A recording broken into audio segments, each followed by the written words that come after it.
Oke, baik, perkenalkan segera saya mulai. Assalamualaikum warahmatullahi wabarakatuh.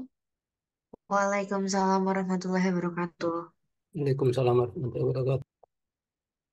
Alhamdulillahirrahmanirrahim. Puji syukur kehadirat Tuhan Yang Maha Esa, karena berkat rahmat dan karunia lah kita dapat mengikuti perkuliahan IT Privasi, Security, dan Risk Management pertemuan ke-7 pada malam hari ini.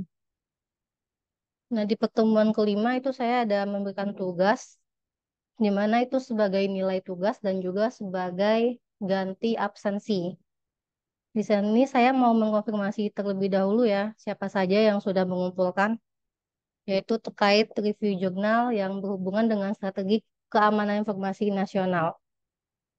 Jadi di sini ada Farhan Setiawan, Widuri, Ria Puji, Sofian, Lintang, Josafat, Ahmad Fauzi, Galih, Alexander Siregar, Fattah Fali, Melkianus, Ahmad Zunaidi, Desitri Wildani Iyara, Delia Mutia Sabrina, Yuli Widada, Putri Dea Amanda, Rafifah, Iqbal, dan Muhammad Ramlan Dulgani. Jadi ada 20 yang sudah mengumpulkan tugas. Yang lain kenapa belum ya?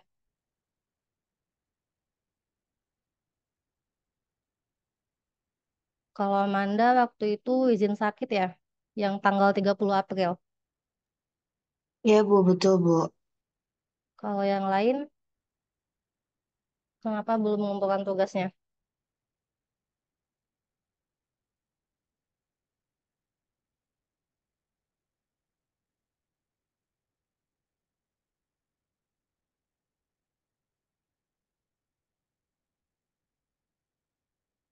Jadi di sini dibahas itu strategi keamanan informasi nasional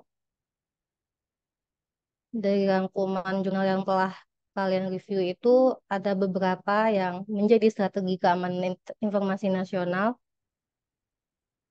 Yang dibahas sama Mas Farhan itu meningkatkan SDM. Kalau Mbak Widuri meningkatkan standarnya. Lalu ada lagi beberapa itu tentang pendekatan global dan evaluasioner, di mana itu kita membandingkan pendekatan di berbagai negara. Nah, di sini juga ada Mas Lintang terkait penggunaan security informasi and event management. Jadi ini pemanfaatan sebuah platform ya yang dapat digunakan untuk mendeteksi dan juga merespon berbagai jenis serangan cyber. Nah, yang unik itu ada Mas Fatah Fali Hilmi, itu di Finlandia menggunakan sistem monopoli untuk mengelola layanan perjudian. Nah, ini bertujuan untuk mengarahkan permintaan ke situs perjudian online digital, domestik, maaf. Mas Fatah ada nggak?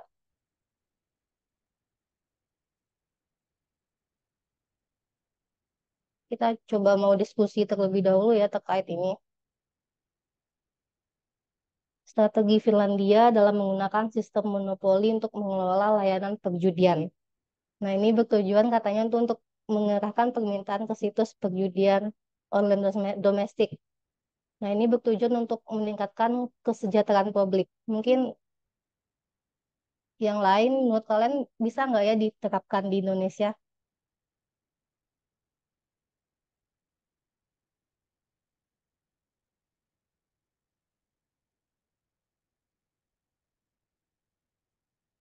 Sudah bergabung ya Mas Fatanya.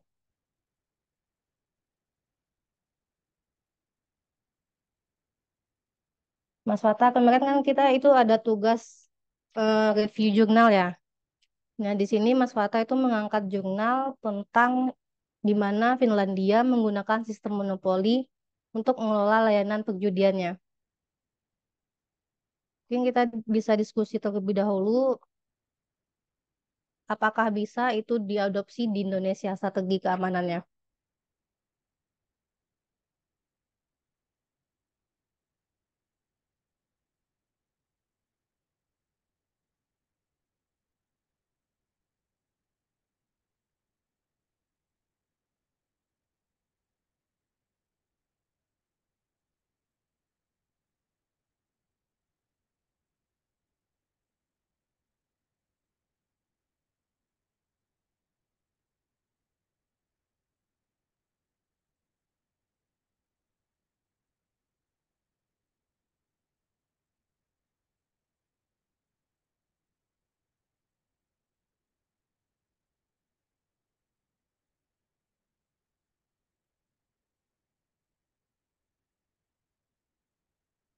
Ini review jurnal dari Mas Fata.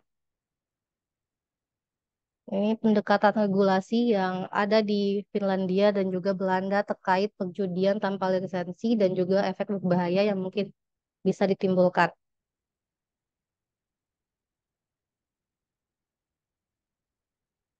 Jadi mungkin bisa dikemukakan pendapatnya apakah bisa strategi ini diadopsi atau mungkin diberlakukan di Indonesia dan apakah melanggar peraturan Indonesia atau tidak.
Kalau ini nggak ada yang mau mengemuka pendapatnya terkait ini, apakah sistem monopoli ini bisa diberlakukan di Indonesia atau tidak?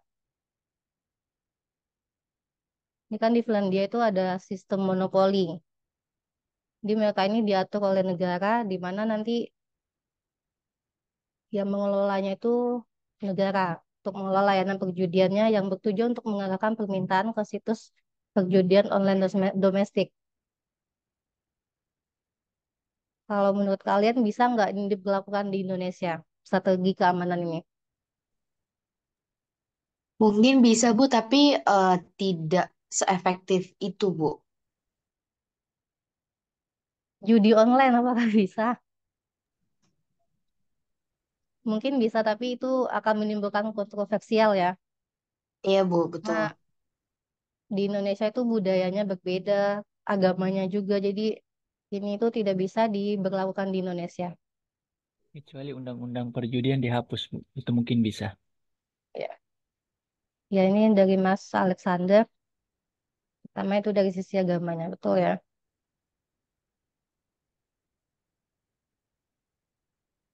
Kalau misalnya undang-undang perjudian dihapus, pasti bisa diberlakukan, Bu. Tapi selama masih ada undang-undangnya, ya tetap pasti tidak bisa.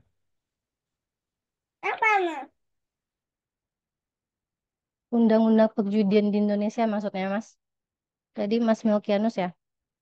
Iya, betul, Bu.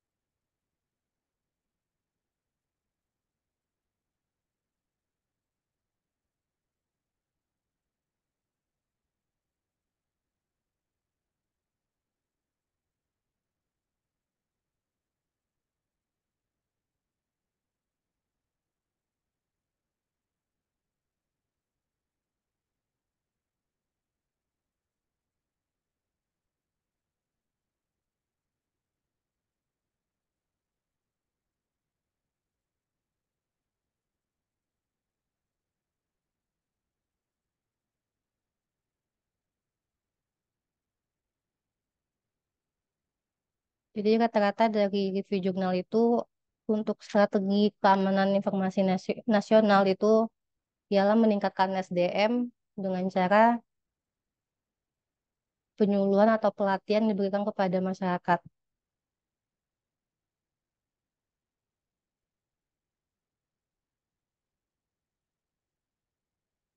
Dan juga pengadopsian aturan-aturan internasional yang memang sudah terbukti itu yang terbaik dalam prakteknya, maka bisa diadopsi.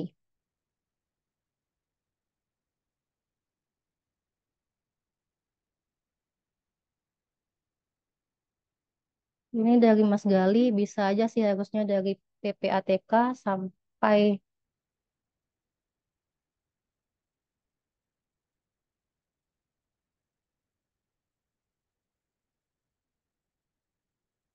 ya, jadi betul ya kalau di Indonesia itu nggak bisa diterapkan karena memang itu sangat kontroversial. Jadi satu-satunya cara kalau menurut saya itu perjudian itu memang harus dihapuskan. Dia hanya melakukan penyuluhan ke masyarakat kalau perjudian itu sangat tidak baik, di mana itu banyak kerugiannya.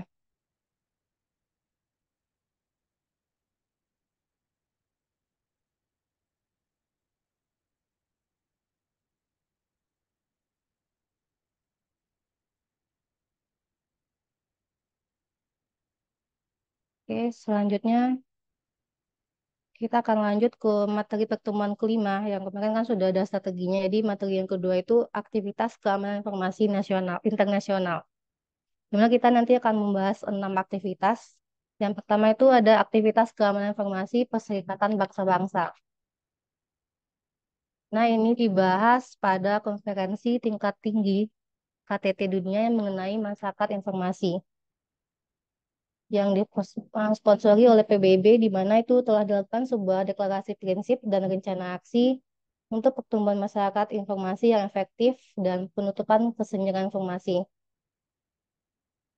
Yang dibahas dalam aksi ini, yang pertama itu ada peran pemerintah dan seluruh pemangku kepentingan dalam mendukung TIK untuk pembangunan.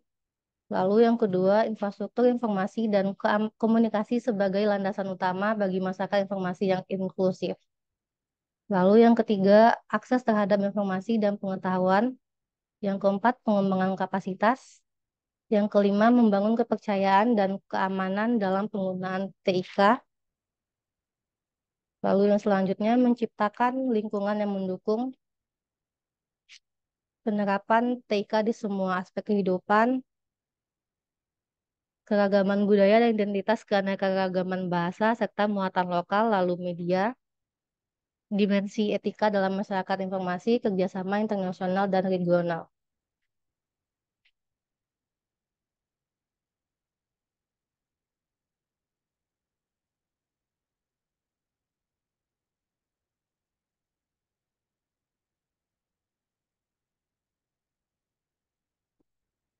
Lalu juga ada kegiatan Forum Tata Kelola Internet atau Internet Governance Forum yang merupakan organisasi pendukung PBB untuk masalah tata kelola internet. IGF ini didirikan setelah fase kedua WSIS di Tunisia untuk menetapkan dan mengatasi masalah terkait tata kelola internet. Forum IGF kedua yang diadakan di Rio de Janeiro pada tanggal 12 sampai 15 November tahun 2007 yang berfokus pada isu-isu informasi seperti teroris cyber, kejahatan cyber, dan keamanan anak-anak di internet. Lalu yang kedua ada aktivitas keamanan informasi OECD, di mana ini merupakan organisasi untuk kerjasama dan pembangunan ekonomi yang merupakan forum khusus tempat pemerintah dari 30 negara demokrasi pasar bekerja sama dengan bisnis dan masyarakat sipil untuk mengatasi tantangan ekonomi, sosial, lingkungan, dan tata kelola yang dihadapi ekonomi dunia secara global.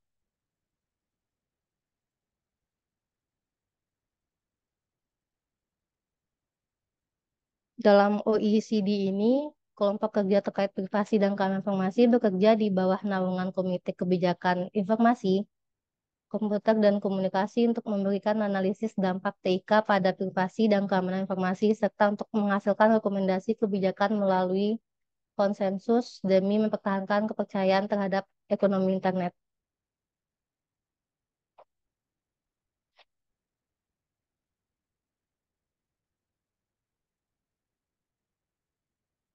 Tugas WPISP ini ada dua, yaitu terkait keamanan informasi dan yang kedua itu terkait privasi. Jadi yang terkait keamanan informasi pada tahun 2002 itu OECD mengeluarkan pedoman keamanan sistem dan jaringan informasi menuju budaya keamanan yang mendorong keamanan dalam pengembangan sistem dan jaringan informasi serta adopsi secara berpikir dan berperilaku baru saat menggunakan dan berinteraksi dalam sistem dan jaringan informasi. Lalu tugas yang kedua yang terkait privasinya, di mana itu ada diterbitkan pada tahun 1980, yaitu pedoman mengenai perlindungan privasi dan arus lintas batas data pribadi. Pedoman ini mencerminkan konsensus internasional terkait penanganan informasi pribadi di sektor publik dan juga swasta.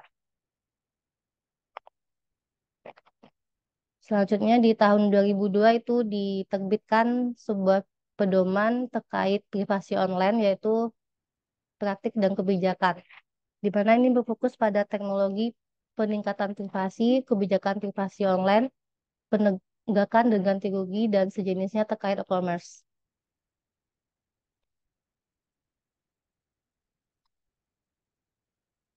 Lalu aktivitas keamanan informasi yang ketiga itu ada kerjasama ekonomi Asia Pasifik yang mengikuti aktivitas keamanan informasi di kawasan Asia Pasifik melalui Telecommunication and Information Working Group yang terdiri dari 3 kelompok pengarah. Yang pertama itu kelompok pengarah liberalisasi, kelompok pengarah pengembangan TIK, serta kelompok pengarah keamanan dan kesejahteraan.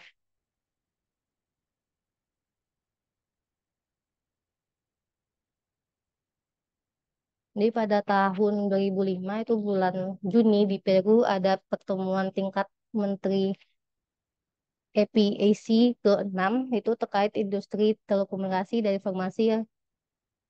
Nah, di mana ini itu ada kelompok pengarah keamanan dan kesejahteraan, di mana itu harus ditingkatkan pembahasan mengenai keamanan cyber dan kejahatan cyber. Strategi keamanan cyber EPIC ini yang diantaranya memperkuat kepercayaan konsumen dalam penggunaan e-commerce, berfungsi untuk menyatukan upaya berbagai ekonomi.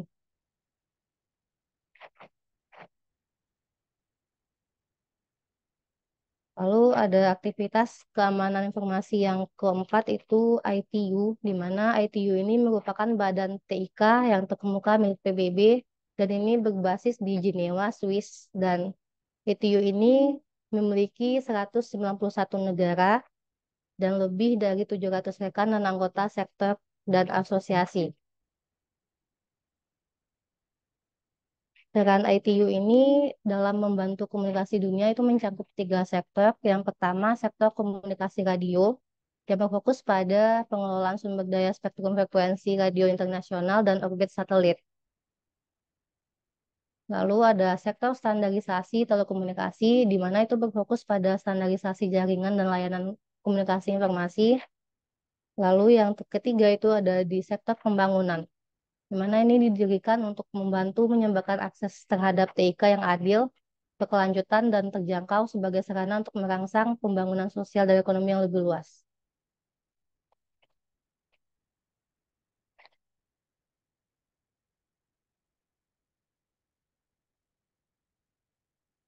Jadi peran mendasar ITU setelah WEIS itu adalah membangun kepercayaan dan keamanan dalam penggunaan TIK.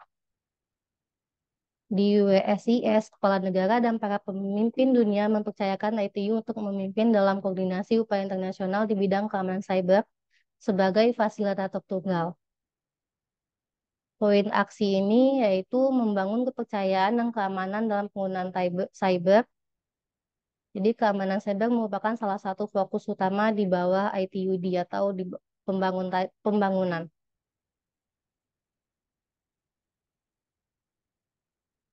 Nah, ini beberapa area yang menjadi fokus utama poin aksi C5 WEIS. Yang pertama itu CIIP. Yang kedua, mendorong budaya keamanan cyber global. Yang ketiga, harmonisasi pendekatan hukum nasional serta koordinasi dan penegakan hukum internasional. Lalu ada juga yang untuk fokusnya itu di melawan spam, lalu mengembangkan kapabilitas pengawasan, peringatan, dan penanganan insiden. Lalu berbagi informasi mengenai pedoman, praktik yang baik, dan pendekatan nasional. Dan terakhir itu pelindungan privasi dan data, lalu konsumen. Untuk aktivitas keamanan informasi internasional yang terakhir itu ada ISO atau IEC, di mana ini merupakan sistem manajemen keamanan informasi atau Information Security Management System, yang merupakan sistem untuk mengelola keamanan informasi. ISMS ini terdiri dari berbagai sistem dan proses untuk memastikan kerahasiaan, keutuhan, ketersediaan aset informasi, lalu meminimalkan risiko keamanan. Aktivitas keamanan informasi internasional yang ISO ini sangat populer saat ini maupun saat yang lalu ya. Nah, di mana itu dimulai pada tahun 2005, di mana itu sebagai titik balik sejarah ISMS yang berstandar internasional karena dikeluarkan dua dokumen. Yang pertama itu IS 27001 yang menjelaskan kebutuhan untuk membentuk ISMS.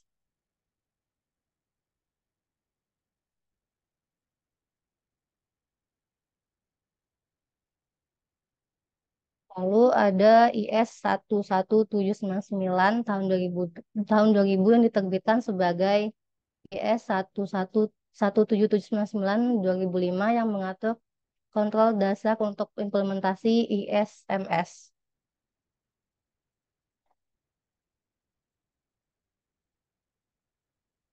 Untuk standar ISMS yang sesungguhnya itu adalah BS 7799 yang pertama kali dikembangkan oleh BSI atau British Standard Institution pada tahun 1995 sebagai kode praktik untuk manajemen keamanan informasi. Pada tahun 1998, karena spesifikasi kebutuhan dikembangkan berdasarkan standar tersebut, kode praktik untuk manajemen keamanan informasi diubah menjadi bab 1 dan spesifikasi kebutuhan menjadi bab 2. Jadi di bab 1 itu menentukan kontrol manajemen keamanan informasi, sementara di bab 2 menjelaskan kebutuhan pembentukan ISMS serta menjelaskan proses keamanan informasi untuk perbaikan berkelanjutan dari landasan manajemen risiko.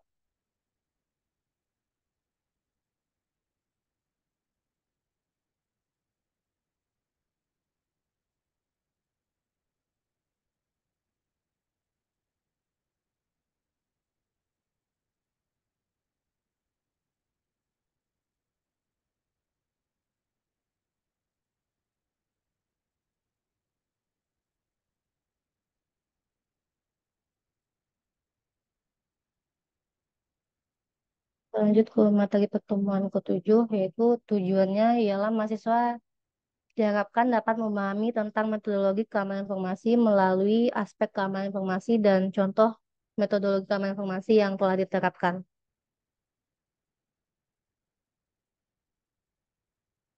Jadi untuk aspek keamanan informasi itu ada 3. Yang pertama aspek administratif, fisik, dan yang ketiga itu teknis dari keamanan informasi. Metodologi keamanan informasi itu berfungsi untuk meminimalkan kerugian dan menjaga kontinuitas bisnis dengan mempertimbangkan segala kemungkinan, kerentanan, dan ancaman terhadap aset informasi.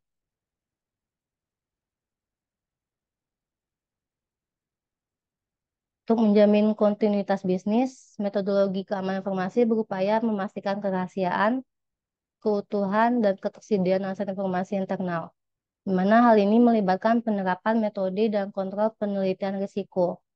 Nah, pada dasarnya yang dibutuhkan adalah perencanaan yang baik yang mencakup aspek administratif, fisik, dan teknis dari keamanan informasi. Kita bahas yang pertama yaitu aspek administratif.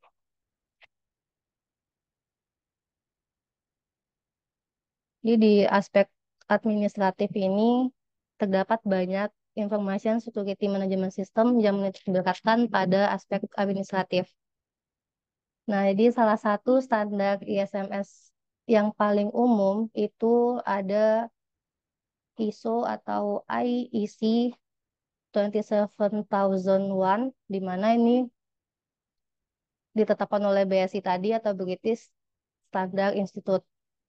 Nah, mana diambil itu dari BS 7799. Jadi sama ya pembahasannya.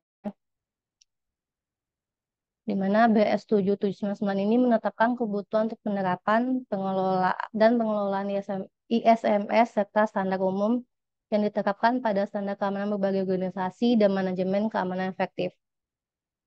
Di bab 1 itu lebih menjelaskan kepada aktivitas keamanan diperlukan berdasarkan praktik terbaik aktivitas keamanan dalam organisasi. Lalu di bab 2 itu menyarankan kebutuhan minimum yang diperlukan untuk pengoperasian dan penilaian aktivitas keamanan ISMS.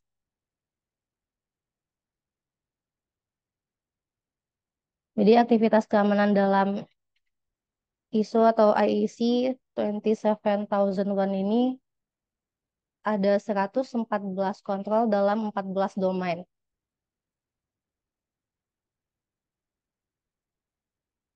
Nah, di mana yang pertama ada domain A5 sampai A18. Mana A5 itu yang mengatur tentang kebijakan keamanan informasi.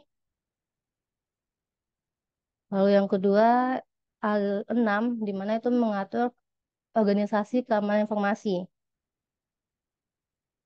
Biasanya ini untuk mengukur apakah suatu aplikasi itu bisa mendukung struktur organisasi termasuk dalam peranannya juga.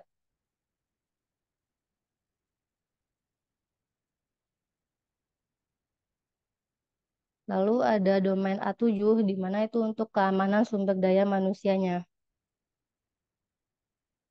Biasanya ini mengelola risiko terkait sumber daya manusia mulai dari pra-pengangkatan, tahap proses rekrutmennya, lalu selama masa kerjanya hingga pemutusan kerjanya. Lalu ada A8 itu manajemen aset. Yang kelima ada A9 itu kontrol aksesnya, A10 kriptografinya, A11 keamanan lingkungan dan fisik, A12 keamanan operasi, A13 keamanan komunikasi, A14 akuisisi pengembangan dan pemeliharaan sistemnya, lalu A15 hubungan pemasoknya, A16 manajemen insiden keamanan informasi, A17 aspek keamanan informasi dari manajemen kontinuitas bisnis. A18 itu ada kepatuhan atau compliance. Jadi di sini kan ada 114, tapi kenapa domainnya hanya 14? Jadi nanti di bagian tiap-tiap domain ini ada lagi bagian kontrolnya. Di poinnya nanti akan ada 114 yang akan dikontrol oleh ISO.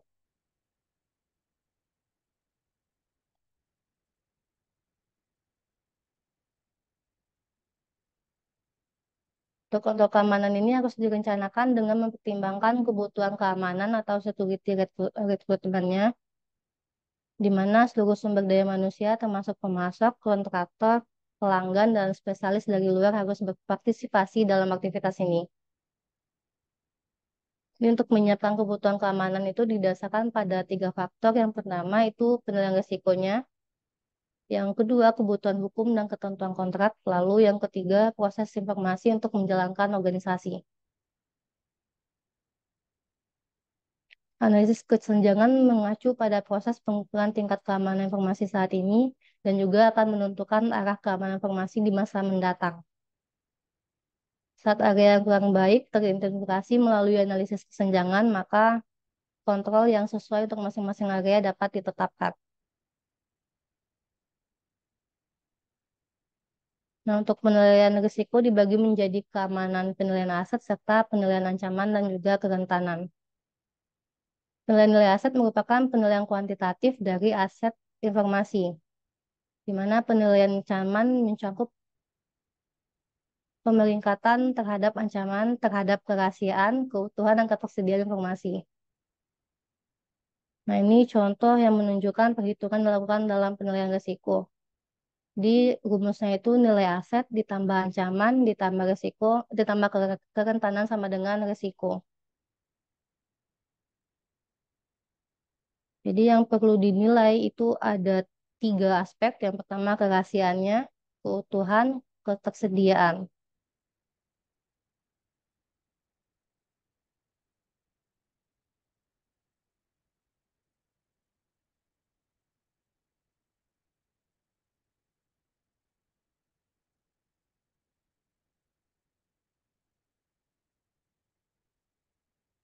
Lebih baik mungkin sebelum melanjutkan saya absen terlebih dahulu. Ahmad Zunaidi, Hadir, Bu. Aji Sabtu Nurfalah, Alexander Dali Marta Siregar, Hadir, Bu. Desi Triparwanti, Hadir, Bu. Didi Sapudin, Fatah Fali Hilmi,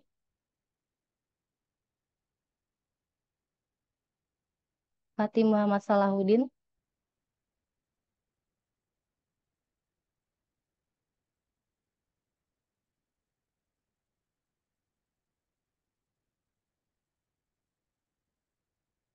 Fatih Muhammad Salahuddin, Galih Anggoro Mukti, Hadir, Bu.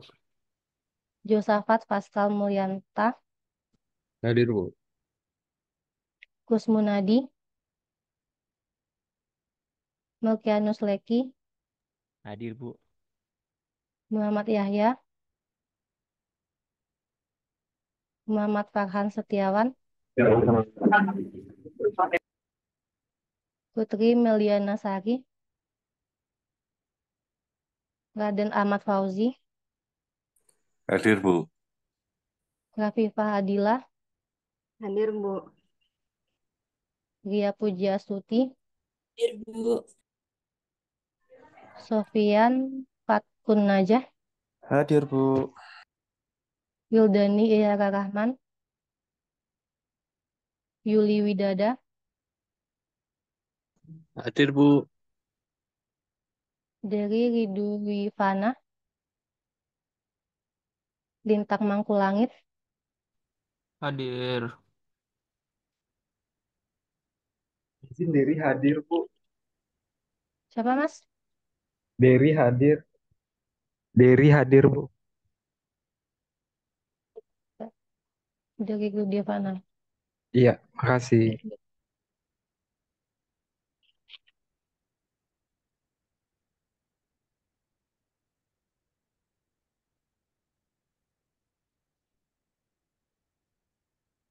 Lanjut ke SI.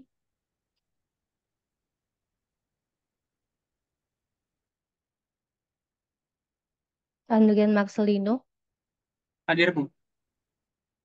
Angga Aditya, Delia Mutia Sabrina,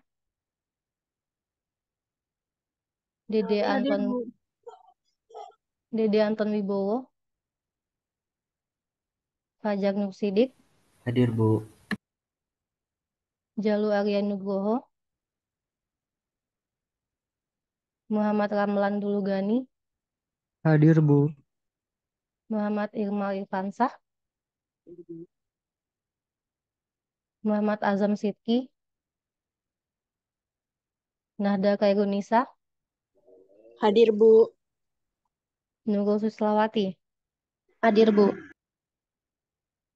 Putri Diamanda, Izin, Bu, Putri Dea lagi di perjalanan luar kota, Bu. terima kasih Mbak. Widuri Husnu Pratiwi, Hadir, Bu. Amanda Mahardika Zaskia, Hadir, Bu. ada yang belum saya absen, Saya, Bu, apa udah Didi Tai.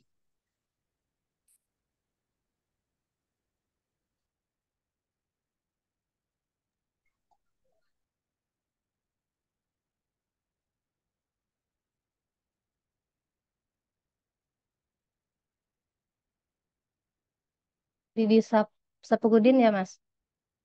Iya, Bu. Didi Saprudin.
Kita lanjut ke aspek keamanan informasi.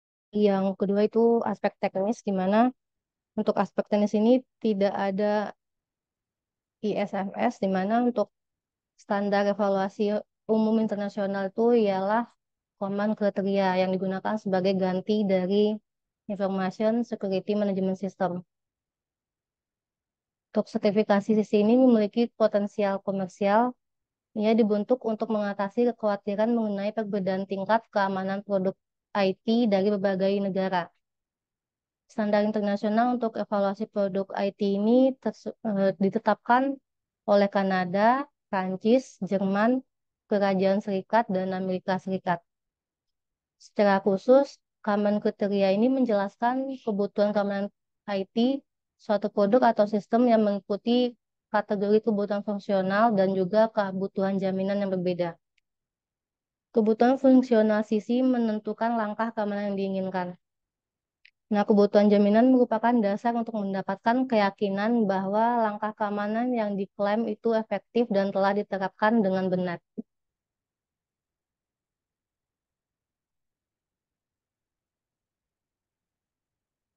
Jadi untuk komponen jaminan keamanan atau security assurance komponen itu membutuhkan penjelasan ancaman keamanan dan komitmen terhadap kebijakan keamanan organisasi melalui langkah-langkah keamanan yang sesuai dan memadai. Langkah-langkah yang diambil harus dapat membantu mengidentifikasi kerentanan, mengurangi potensi kerentanan yang dimanfaatkan, dan memitigasi tingkat kerusakan jika kerentanan dimanfaatkan. Ini ada dua metode evaluasi common criteria, yaitu yang pertama evaluasi PP atau protection profilnya, di mana evaluasi ini atau EPA menjelaskan serangkaian kebutuhan keamanan yang tidak bergantung pada implementasi untuk kategori TOA, yaitu Target of Evaluation, dan berisi laporan masalah keamanan yang ingin dipecahkan oleh produk yang sesuai. Protection profil ini menetapkan kebutuhan fungsional dan jaminan sisi serta memberikan alasan untuk komponen fungsional dan jaminan yang telah dipilih.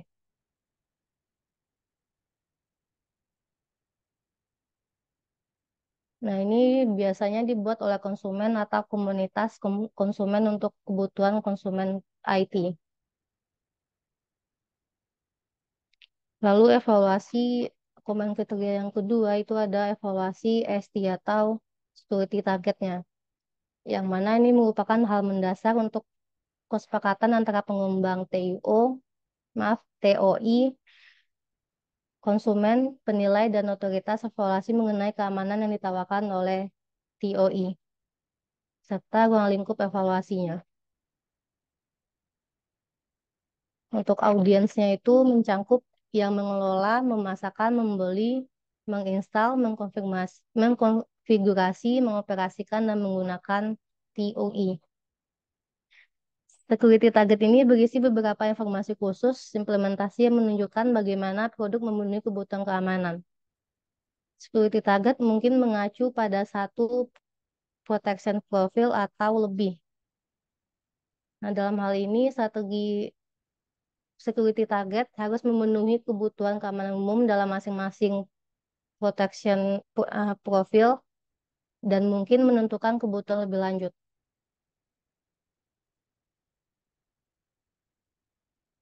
Lalu yang metode evaluasi sisi yang selanjutnya itu ada evaluasi EDV, EGD, ELC, ETI, EVE, dan juga SEO. Di mana pengaturan pengenalan common kriteria ini diadakan untuk mengesahkan sertifikasi sisi antar negara. Sisi RE itu bertujuan untuk memastikan evaluasi sisi dilakukan dengan standar yang konsisten, menghilangkan atau mengurangi evaluasi rangkap produk IT atau profil perlindungan, dan meningkatkan peluang pasar untuk industri IT dengan mengesahkan sertifikasi di antara negara-negara anggotanya.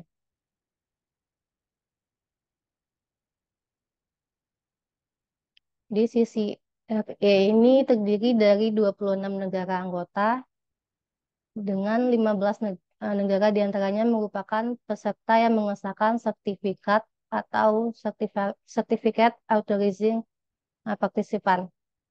Dan 11 negara merupakan peserta yang menggunakan sertifikat atau Certificate Consuming Participant, di mana CIP ini merupakan produsen sertifikat evaluasi. Mereka adalah sponsor dari badan sertifikasi kepatuhan yang operasi di negara mereka sendiri dan mengesahkan sertifikat yang diterbitkannya. Sebuah negara harus menjadi anggota CCRE sebagai CCP selama minimal 2 tahun sebelum dapat mengajukan permohonan untuk menjadi CIP. CCP merupakan konsumen sertifikat evaluasi. Meskipun mereka mungkin tidak mempertahankan kemampuan evaluasi keamanan IT-nya, mereka memiliki minat yang jelas dalam penggunaan produk yang disertifikasi atau divalidasi, serta profil perlindungan. Untuk menjadi anggota CCRE ini, sebuah negara harus mengajukan permohonan tertulis kepada komite manajemennya.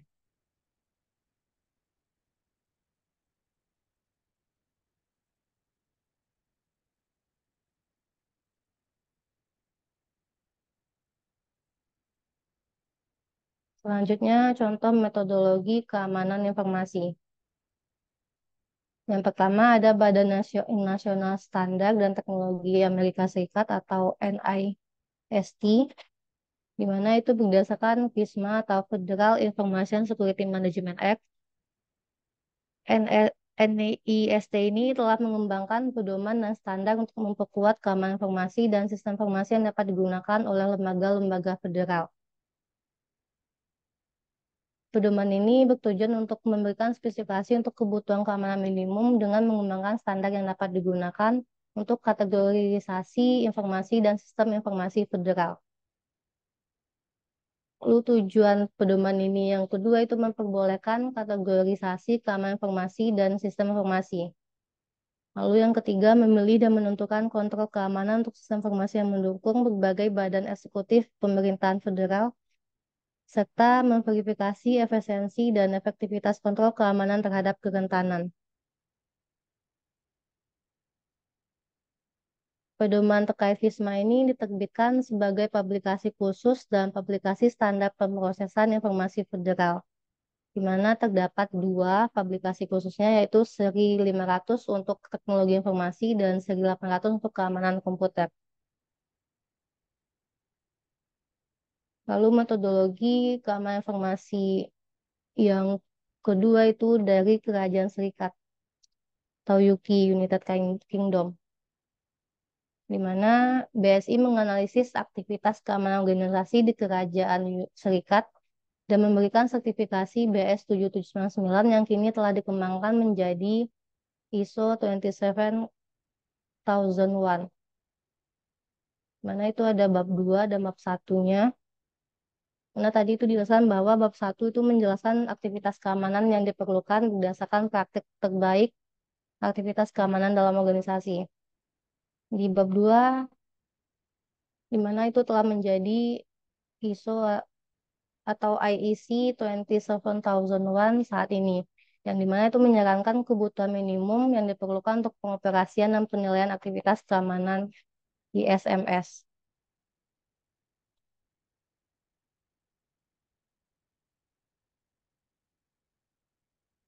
Lalu bagaimana dengan metodologi keamanan informasi di Indonesia? Ada yang bisa menjelaskan?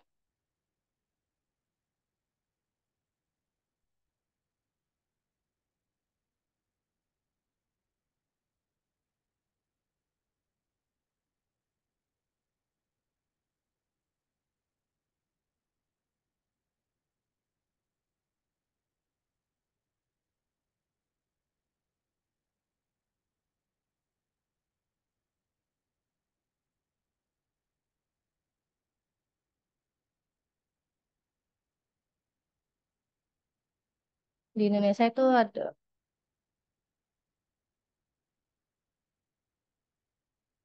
jadi metodologi keamanan informasi yang ada di Indonesia. Bisa menjelaskan apa saja metodologi keamanan informasi yang ada di Indonesia?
Seperti COVID Kabu ya.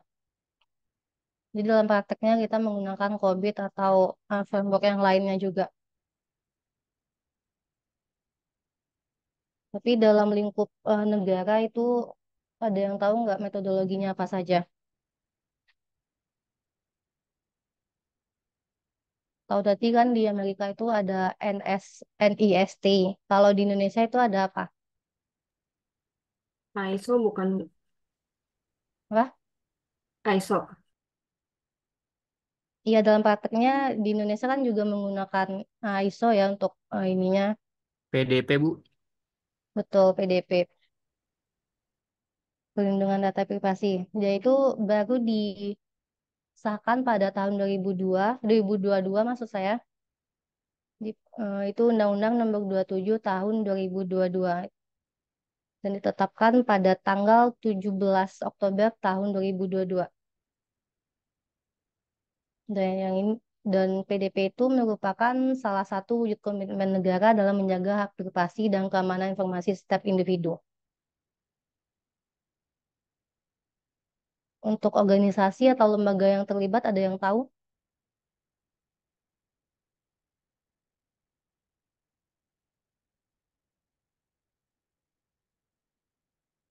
Kalau organisasinya ada yang tahu nggak?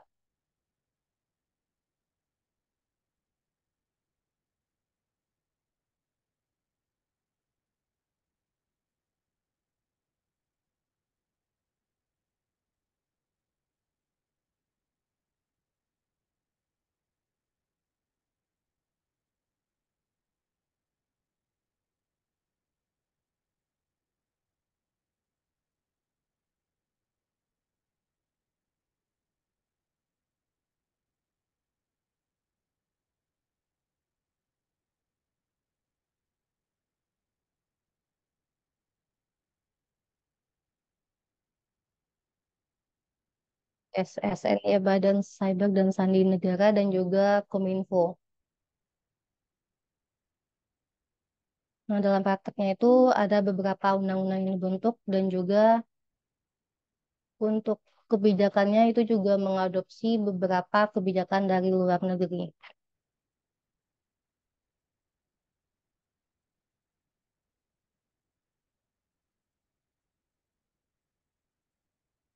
Nah, untuk perilisan sistem informasi atau aplikasi di Google Play Store atau iOS itu ada yang tahu nggak Apple?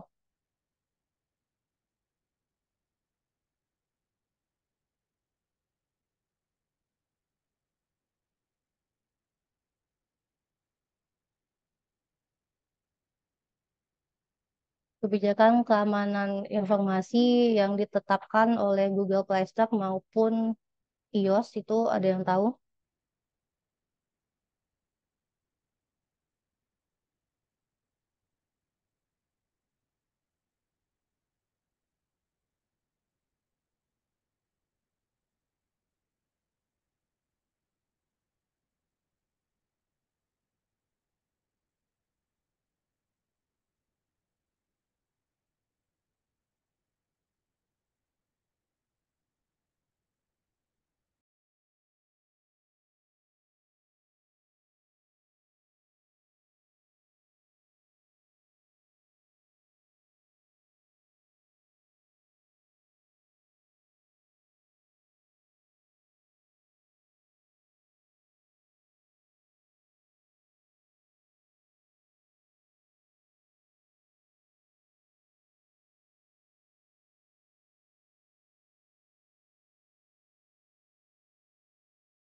sini ada yang sudah pernah rilis aplikasi nggak di Google Play Store ataupun mau ataupun iOS?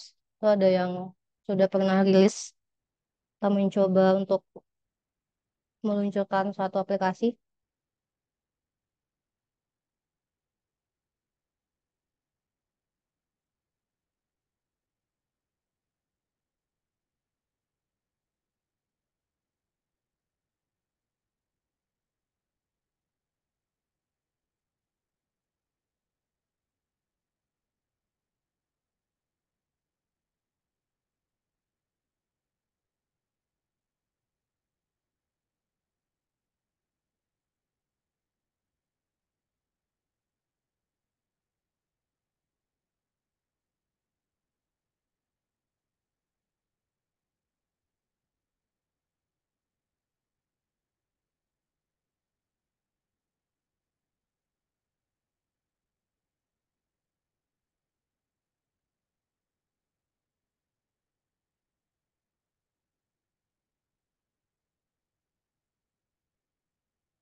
Ada yang tahu untuk kebijakan perilisan suatu aplikasi di bagian keamanan informasinya?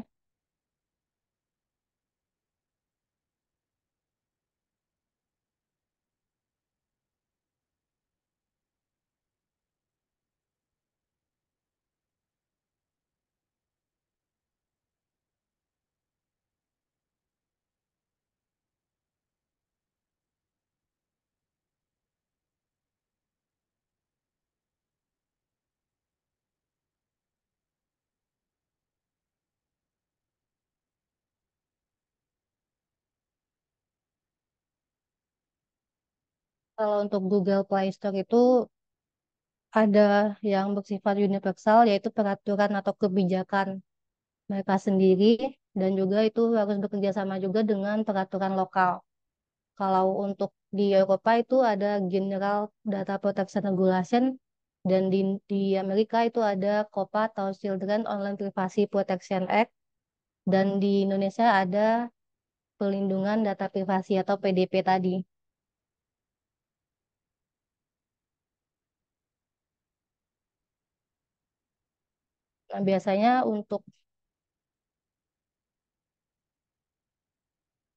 Nah, biasanya itu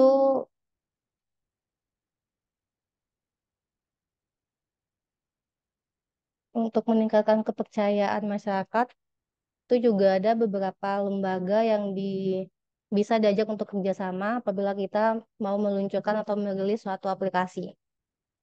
Kalau di keuangan ada yang tahu nggak lembaga yang mengawasinya?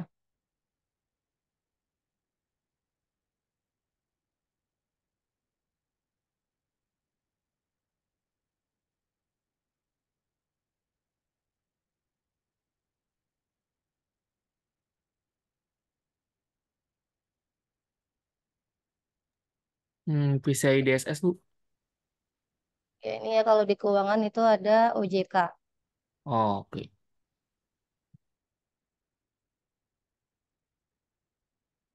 Biasanya juga kalau untuk e-commerce itu ada di Kementerian Perdagangan, itu ada Ditjen Perlindungan Konsumen dan Tertib Niaga. Ada yang bisa menjelaskan satu contoh lagi?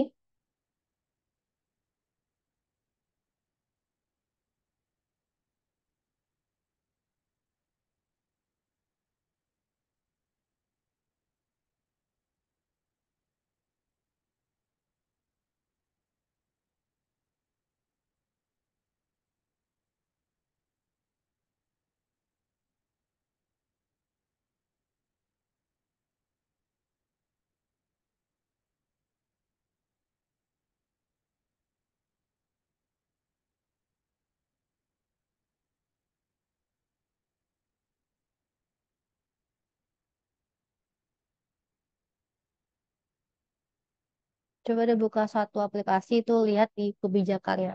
Itu biasanya ada di bawahnya, kebijakan privasi di suatu aplikasi.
Jadi untuk menjaga keamanan informasi itu di Google, kalau dulu kan beberapa jam setelah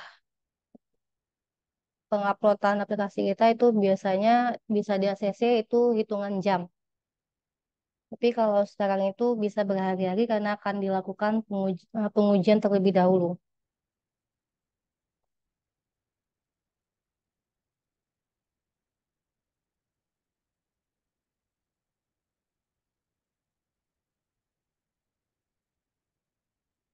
Jadi nanti kita akan diminta untuk melampirkan kebijakan-kebijakan privasi yang kita tetapkan di aplikasi kita tersebut. Lalu akan diuji, kalau misalnya lolos pengujian, maka itu akan diluncurkan atau dirilis di Google Play.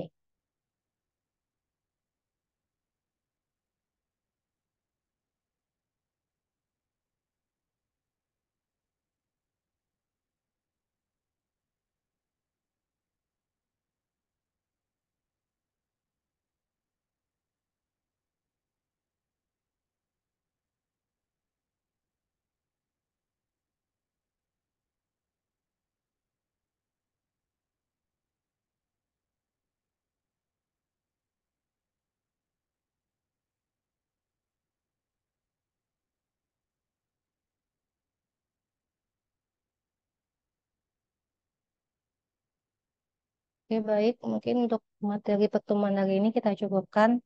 Dan untuk UTS besok itu materinya sebentar.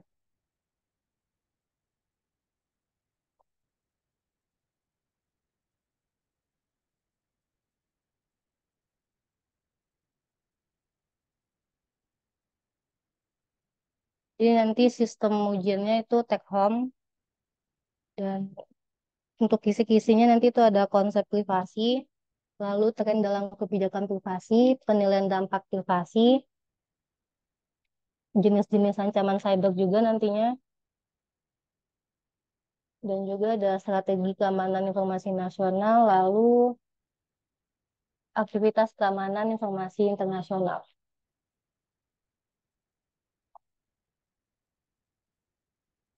Oke, baik. Untuk pertemuan hari ini saya cukupkan sampai di sini. Terima kasih atas partisipasi dan perhatiannya. Wassalamualaikum warahmatullahi wabarakatuh. Waalaikumsalam warahmatullahi wabarakatuh. Terima kasih, Bu. Selamat malam.